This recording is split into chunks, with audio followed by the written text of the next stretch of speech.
ৰাতিপুৱাই নাৰিকল চেনি আদা নিমখ অকণমান দি পিঠাগুড়ি সানি গিলাচত ভৰাই ল'লোঁ। ইতিমধ্যে মায়ে পিছফালে জুই ধৰিলেই চৌকাত কুকাৰটো তুলি দিলে পিঠা বনাবলৈ।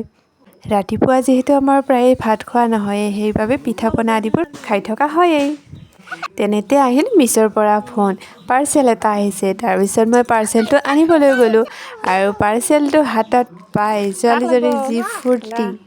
অনলাইন গেমিং এপ এটা ডাউনলোড কৰিছিলোঁ, তাৰ পৰা কিছু টকা পাইছিলোঁ আৰু কম দামতে কাপোৰযোৰ পাই অৰ্ডাৰ দি দিলোঁ। ঠাণ্ডাত ঘৰত পিন্ধিবলৈ খুব ভাল আৰু বহুত ছফ্ট হয় কাপোৰযোৰ আৰু দামো বহুত কম।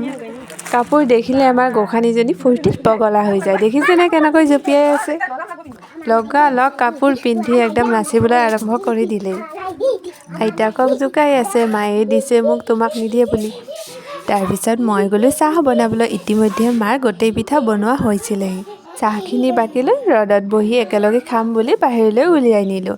এয়া মই চাহ লৈছোঁ গিলাচত, কাৰণ সোনকালে ঠাণ্ডা হৈ নাযায় গিলাচত, আৰু মা দেউতা আৰু ছোৱালীজনীৰ বাবে। আজিৰ ভিডিঅ'টো ইমানেই। ভাল লাগিছে যদি লাইক শ্বেয়াৰ ছাবস্ক্ৰাইব কৰিবলৈ নাপাহৰিব।